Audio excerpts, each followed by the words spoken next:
Hello friends, कैसे हैं आप सभी। आई होप बहुत ही अच्छे होंगे। तो एक बार फिर से स्वागत है आप सभी का आपके अपने YouTube channel e learning with Priyal पर। डिस्कस करते हैं आज का सेशन। आज के सेशन में हम लोग डिस्कस करने वाले हैं जूलॉजी के मोस्ट इम्पॉर्टेंट क्वेश्चन, जिनकी उम्मीद है कि हमारे एग्जाम में ये क्वेश्चन बहुत ज़्यादा पूछे जाएंगे। जैसे कि आप सभी लोग जानते ही होंगे कि यूपी टीजीटी और पीजीटी की डेट बहुत जल्दी अनाउंस होने वाली है। जूलॉजी के मैंने आज वो क्वेश्चन शॉर्टलिस्ट किए हैं प्रीवियस पेपर को एनालाइज करने के बाद कि जिनकी उम्मीद हमारे एग्जाम में बहुत ज़्यादा है। तो इसलिए जितने भी क्वेश्चन यहाँ मेंशन्ड हैं उनको बहुत अच्छे से देखना है। इनफैक्ट जो भी उनकी एक्सप्लेनेशन मैं आपको बताऊंगी उसको नोट कर लेना, ठीक है। या तो अच्छे समझ लेना या फिर इसको नोट डाउन कर लेना, क्योंकि एक क्वेश्चन के साथ साथ आपके कई सारे पॉइंट्स साथ साथ क्लियर हो जाएंगे। सबसे पहले क्वेश्चन की अगर मैं बात करूँ जिसमें हमसे पूछा गया है which of the following disease is not related to thyroid gland.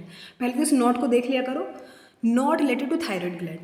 Thyroid gland का जो पूरा सेशन है मैंने बहुत अच्छे से आपको क्लियर किया था, मतलब प्लेलिस्ट में जाके देखना, रिसेंट लेक्चर्स में ही है वो भी।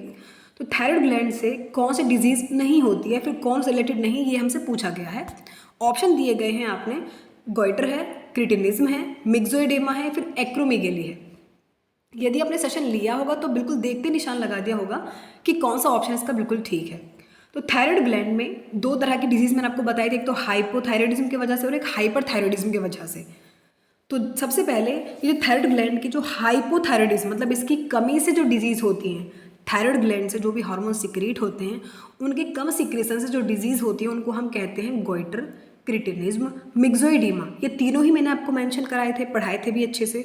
तो ये जो तीनों ही डिजीज हैं ये होती हैं थायराइड ग्लैंड की बीमारियां हैं बेसिकली। थायराइड ग्लैंड का सिक्रेशन अगर कम होता है, आयोडीन की बात हमें कर रही हैं तो आयोडीन इससे सिक्रीट होते हैं। गोइटर, क्रिटिनिज्म और मिक्सोइडिमा इनके कम सिक्रेशन की वजह से इनके जो हार्मोन्स होते हैं उनके अगर हार्मोन्स कम मात्रा में सिक्रीट होना बॉडी के अंदर तो ये बीमारियां हो जाती हैं। गोइटर हुआ, क्रिटिनिज्म हुआ, मिक्सोइडिमा हुआ। लेकिन एक्रोमेगैली ये बात नहीं है। एक्रोमेगैली तो ग्रोथ हार्मोन्स के हाइपर एक्टिविटी से होता है। यदि ग्रोथ हार्मोन बॉडी के अंदर ज़्यादा मात्रा में सिक्रीट हो रहा है तो एक्रोमेगैली हो रहा है, मतलब बिल्कुल गिगेंटिज्म टाइप, ठीक है, दानवों जैसा शरीर जो हो जाता है, तो ये होती है एक्रोमेगैली। तो एक्रोमेगैली थायराइड ग्लैंड से रिलेटेड नहीं है, ये तो ग्रोथ हार्मोन की वजह से होता है। तो राइट ऑप्शन हमसे हो जाएगा डी, ठीक है। एक्रोमेगैली इसका एक टाइप नहीं है, किसका, जो इसकी बीमारियां हैं बेसिकली। नेक्स्ट अगर हम बात करें सेकंड क्वेश्चन की, जिसमें कि हमसे पूछा गया है axolotl larva of Ambystoma normally fails to metamorphosis due to, मतलब कि जो एक्सोलोटल लार्वा है एम्बीस्टोमा का, ये मेटामॉर्फोज नहीं हो पाते। उसका कारण पूछा है हमसे, lack of iodine in water on diet, कि या फिर उनकी डाइट में आयोडीन की मात्रा कम होती है उसकी वजह से मेटामॉर्फोसिस नहीं कर पाते, या फिर एब्सेंस हो जाता है फॉस्फोरस का उनके वाटर में, या फिर कैल्शियम मैग्नीशियम नहीं होते हैं पानी में, या फिर high concentration of iodine in the body, या फिर जो आयोडीन कंसंट्रेशन ज़्यादा होती है। तो ऐसा नहीं है, ये तो आयोडीन के कम कंसंट्रेशन की वजह से होते, तो ज़्यादा का तो मतलब ही नहीं होता।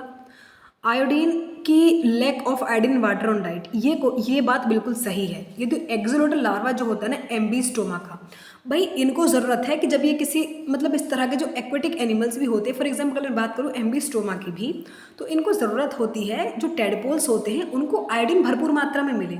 आयोडीन कब मिलेगी भरपूर मात्रा में, जब जिस भी इन्वायरमेंट में वो रह रहे हैं, फॉर एग्जाम्पल कोई हैबिटेट है, लाइक कोई पॉन्ड है, कोई रिवर है, वहाँ उनको प्रॉपर आयोडीन मिलनी चाहिए। यदि आयोडीन किसी तरह से पानी की वजह से, कोई रेनी वाटर की वजह से आयोडीन वहाँ से धुल रही है या फिर वहाँ से ख़त्म हो गई है बिल्कुल आयोडीन उस पानी से, तो फिर क्या होगा कि ये जो एक्सोलोटल लार्वा है ये एम्बीस्टोमा के, ऐसा देखा भी गया कि ये मेटामॉर्फोस कर ही नहीं पाए, क्योंकि भाई आयोडीन तो खत्म हो गई वहाँ से। आयोडीन खत्म हो गई तो बिल्कुल ये अपनी सेक्शुअल मैच्योरिटी है उसको अटेन नहीं कर पाए। टेडपोल कंडीशन में ही सेक्सुअल रिप्रोडक्शन स्टार्ट हो जाता है इनका, जब ये टेडपोल रहते हैं, क्योंकि एडल्ट स्टेज तो इनमें आती ही नहीं है, क्योंकि ये क्या होते हैं, एडल्ट स्टेज आएगी कैसे, क्योंकि इनको आयोडीन भरपूर मात्रा में नहीं मिल पा रहा है, तो मेटामॉर्फोसिस इनका नहीं हो सकता।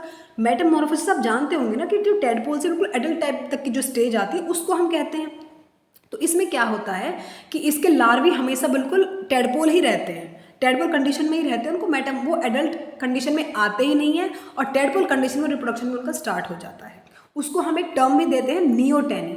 नियोटेनी आप जानते हैं क्या होता है, मतलब सेक्सुअल रिप्रोडक्शन जो इसके गोनेड्स हैं वो टेडपोल कंडीशन में ही आ जाते हैं, तो उसको हम कहते हैं नियोटेनी, ठीक है। तो इसमें क्या होता है कि जो मैच्योरिटी है वो तो आती नहीं है लेकिन सेक्सुअल रिप्रोडक्शन स्टार्ट हो जाता है। वो किसकी वजह से होता है कि उसको जो आयोडीन है ना उनके पानी में, जिसमें इन्वायरमेंट में वो रह रहे हैं, जिस हैबिटेट में वो रह रहे हैं, उसमें आयोडीन की कमी बहुत ज़्यादा होती है, तो इसलिए मेटामॉर्फोस कभी नहीं कर पाते। तो राइट ऑप्शन हमारा हो जाएगा पहला ही। नेक्स्ट बात करें थर्ड क्वेश्चन की, बहुत इंपॉर्टेंट क्वेश्चन है ये भी। Adrenaline and nor adrenaline hormones किसकी तरह काम करते हैं? तो हमसे पूछा गया है कि ये किसकी तरह काम करते हैं। न्यूरोट्रांसमीटर्स की तरह काम करते हैं, फूड स्टोरेज मटेरियल्स की तरह काम करते हैं, या फिर एनर्जी प्रोड्यूसिंग एजेंट हैं ये, या फिर एनर्जी स्टोरिंग सब्सटेंस है। तो क्या होते हैं एड्रेनालाइन नॉर एड्रेनालाइन जो हार्मोन है ये क्या होते हैं? तो आपको ये बात जाननी होगी। सबसे पहले तो ये जो एड्रेनालाइन नॉर एड्रेनालाइन कहाँ से निकलते हैं? एड्रेनल ग्लैंड से ऑब्वियसली, लेकिन इनके अंदर, इस ग्लैंड के अंदर एक सेल होती है जिनको हम कहते हैं क्रोमेफिन सेल्स। इसको मैं आपको बताती हूँ, क्रोमेफिन सेल्स। ये जो क्रोमेफिन सेल्स है ना, यही इन हार्मोन्स को सिंथेसाइज करती हैं। क्रोमेफिन सेल जो होती है एड्रेनल ग्लैंड वाली, ये एड्रेनालाइन और नॉर एड्रेनालाइन हार्मोन्स को सिंथेसाइज करते हैं, ये बात आप नोट कर लेना। और ये दोनों ही हार्मोन, एड्रेनालाइन को एक और नाम दिया जाता है एपिनेफ्रिन, और नॉर एड्रेनालाइन को एक और नाम दिया जाता है नॉर एपिनेफ्रिन। ये नॉर एपिनेफ्रिन है और ये एपिनेफ्रिन है। ठीक है जी, यहाँ तक की बात क्लियर है? तो ये बात हमारे लिए बहुत इंपॉर्टेंट है, इसलिए नोट कर लेना। क्रोमेफिन सेल्स आपसे पूछा गया है पिछले एग्जाम्स में भी, तो ये होती हैं ग्लैंड्स के अंदर प्रेजेंट होती हैं, और उससे दो तरह के हार्मोन सिंथेसाइज्ड होते हैं, एक तो आपका एड्रेनालाइन और एक नॉर एड्रेनालाइन। इसका दूसरा नाम क्या एड्रेनालाइन का एपिनेफ्रिन कहते हैं, और नॉर को क्या कहते हैं? नॉर एपिनेफ्रिन कहते हैं। यहाँ तक की बात क्लियर है? और ये काम करते हैं न्यूरोट्रांसमीटर्स की तरह, तो पहला ही ऑप्शन हमारा ठीक हो जाएगा। नेक्स्ट फोर्थ क्वेश्चन है जिसमें कि हमसे पूछा गया है, progesterone hormone is secreted by. जो प्रोजेस्टेरोन हार्मोन है ये कहाँ से सिक्रेट होता है? Progesterone hormone basically corpus luteum से सिक्रेट होता है। ये बातें आपको नोट कर लेनी है, बहुत ही बेसिक सा क्वेश्चन है, लेकिन बहुत बार पूछा गया है और उम्मीद भी है कि हमारे एग्जाम में आगे भी आपसे पूछने को मिले, तो इसलिए इसको नोट कर लेना कि जो प्रोजेस्टेरोन हार्मोन है ये कॉर्पस ल्यूटियम से सिक्रेट होता है बेसिकली। नेक्स्ट अगर हम बात करते हैं, FSH and LH are collectively known as, follicle stimulating hormones को कहते हैं और इसको ल्यूटिनाइजिंग हार्मोन कहते हैं। इनको कलेक्टिवली क्या कहा जाता है? ये बात तो आप जानते ही होंगे कि ये सिक्रीट कहाँ से होते हैं। ये तो आप जानते होंगे कि ये सिक्रीट बता ही दिया मैंने, सिक्रीट कहाँ से होते हैं। तो FSH और LH को कलेक्टिवली क्या कहा जाता है? ये इनको कहते हैं गोनेडोट्रोपिक हार्मोन। थर्ड ऑप्शन ही हमारा बिल्कुल ठीक हो जाएगा, इनको कहा जाता है गोनेडोट्रोपिक हार्मोन। ठीक है, नेक्स्ट अगर मैं बात करूँ FSH का फंक्शन भी आप देख लेते हैं कि जो FSH है यानी कि फॉलिकल स्टिमुलेटिंग हार्मोन है, इसका फंक्शन क्या होता है? तो इसका फंक्शन है ये स्पर्मेटोजेनेसिस को बढ़ावा देते हैं। ठीक है, स्पर्मेटोजेनेसिस को बढ़ावा देते हैं ये, एंड सेक्स हार्मोन जो कि एस्ट्रोजन है उसको भी इंक्रीज करते हैं, मतलब स्टिमुलेशन बढ़ाते हैं उसका भी। तो एस्ट्रोजन हुआ, स्पर्मेटोजेनेसिस हुआ, उसके स्टिमुलेशन में ये जो FSH हार्मोन है ये हेल्प करता है। जो LH है जिसको कि हम लोग कहते हैं ल्यूटिनाइजिंग हार्मोन, इसकी वजह से ओव्यूलेशन में हेल्प होती है, ओव्यूलेशन को बढ़ावा देते हैं ये, इनफैक्ट oogenesis को बढ़ावा देते हैं। ठीक है, oogenesis को, इनफैक्ट जो कॉर्पस ल्यूटियम से जो हार्मोन सिक्रीट होते हैं उनको भी ये बढ़ावा देते हैं जो LH है। तो इसलिए इन दोनों को क्या कहा जाता है? इन दोनों को कहा जाता है गोनेडोट्रोपिक हार्मोन, और ये इनका क्या क्या काम होता है वो भी मैंने आपको बता दिया। तो राइट ऑप्शन हमारा क्या होना है? Gonadotropic hormone. यहाँ तक की बात क्लियर है? यदि आपको सेशन अच्छा लगे, क्वेश्चन समझ में आए, तो लाइक करना, शेयर करना और सब्सक्राइब करना बिल्कुल मत भूलना। और ये तो गारंटी है कि जब आप एग्जाम हॉल में जाएंगे और वहाँ देखेंगे आप क्वेश्चंस का पैटर्न, तो डेफिनेटली आप कहेंगे कि ये बहुत ज़्यादा हेल्पफुल सेशन थे। तो इसलिए अभी से सब्सक्राइब कर लें आप, और शेयर क्या करें वीडियोज़ को, नोट्स बनाए करें प्रॉपर, ताकि आपके एग्जाम में आपको बहुत ज़्यादा हेल्प मिले इन क्वेश्चन से। Next question, gigantism and acromegaly are due to, one second. Gigantism और जो एक्रोमेगेली है ये किसकी वजह से होता है? तो एक्रोमेगेली का जिक्र तो मैंने अभी आपसे किया था कि ग्रोथ हार्मोन के हाइपर सिक्रीशन से होता है। तो ग्रोथ हार्मोन ज़्यादा मात्रा में सिक्रीट हो जाए तो उससे होती है एक्रोमेगेली। गिगेंटिज्म बहुत बड़ा वाला शरीर, हमारे ऑर्गन्स का डेवलपमेंट कुछ लिमिट से ज़्यादा हो जाता है, तो उसको हम कहते हैं एक्रोमेगेली। डिटेल मैंने आपको सब चीज़ें बताई हुई हैं। तो ये होता है हाइपर, किसकी वजह से? हाइपर पिट्यूटरिज्म की वजह से ये डिजीज़ होती है बेसिकली। नेक्स्ट अगर बात करते हैं, नेक्स्ट क्वेश्चन होता है हमारा 7th, जिसमें कि हमसे कहा गया है in human adult female oxytocin, human adult के अंदर जो ऑक्सीटोसिन है उसका क्या काम होता है या कहाँ से सिक्रीट होता है? बेसिकली वो is secreted by anterior pituitary, one second, secreted by anterior pituitary से सिक्रीट होते हैं, या फिर ये जो स्टिमुलेट करते हैं मेमोरी ग्लैंड्स को, या फिर ये स्टिमुलेट करते हैं पिट्यूटरी को ताकि वैसोप्रेशन सिक्रीट करे, या फिर ये causes strong uterine contraction during parturition. तो बताएं इसमें से कौन सा क्वेश्चन ठीक होगा। सबसे पहले तो आपको ये पता होना चाहिए कि जो ऑक्सीटोसिन है और एक और पॉइंट होता है ऑक्सीटोसिन और एक होता है वैसोप्रेसिन। ऑक्सीटोसिन और वैसोप्रेसिन दो हार्मोन हैं जो कि सिक्रीट होते हैं हमारे पिट्यूटरी ग्लैंड के न्यूरोहाइपोफाइसिस रीजन से। कहाँ से सिक्रीट होते हैं? जो एक तो एडिनोफाइसिस होता है और एक न्यूरोहाइपोफाइसिस होता है। न्यूरोहाइपोफाइसिस दो ही हार्मोन सिक्रीट होते हैं, एक तो होता है ऑक्सीटोसिन और एक होता है वैसोप्रेसिन। तो ये पिट्यूटरी को स्टिमुलेट तो नहीं करता, मतलब उसको कि तुम वैसोप्रेसिन सिक्रीट करो, तो ये क्वेश्चन तो बिल्कुल पॉइंट गलत हो जाएगा। इस सिक्रीटेड बाय एंटीरियर पिट्यूटरी ये बात नहीं है। पोस्टीरियर पिट्यूटरी जो है जिसको हम कहते हैं न्यूरोहाइपोफाइसिस, ये वहाँ से सिक्रीट होते हैं। Stimulate growth of memory gland, ये काम तो प्रोलैक्टिन का होता है, तो ये काम इसका भी नहीं होता। Strong causes strong uterine contraction during parturition, ये बात बिल्कुल सही है। पार्चुरेशन के टाइम, डिलीवरी के टाइम जब उसका कॉन्ट्रैक्शन हो जाता है उसको यूट्रस को भी कॉन्ट्रैक्ट करने में हेल्प करते हैं, तो ये बात बिल्कुल ठीक हो जाती है हमारी। इसी के साथ साथ इसके कई और पॉइंट भी हैं, जैसे कि ये यूट्राइन मसल्स को भी कॉन्ट्रैक्ट करता है, लिवर पेन को बढ़ावा देता है जब डिलीवरी के टाइम पे। इनफैक्ट चाइल्ड बर्थ के टाइम पे जो यूट्रस को नॉर्मलाइज करता है, ब्रीस्ट का डेवलपमेंट बहुत ज़्यादा तो ब्रीस्ट को भी कंट्रोल करने का काम करता है। तो वैसे ये ऑक्सीटोसिन के सारे काम यही होते हैं, ठीक है। नेक्स्ट अगर बात करते हैं मोस्ट इंसेक्ट्स आर, ज़्यादातर इंसेक्ट जो होते हैं ये कैसे होते हैं, मतलब ये कौन सा जो नाइट्रोजनस वेस्ट है उसको एक्सक्रीट करते हैं अपने यूरिन के थ्रू। तो यूरिकोटैलिक होते हैं, अमाइनोटैलिक, अमोनोटैलिक या फिर यूरिकोटैलिक।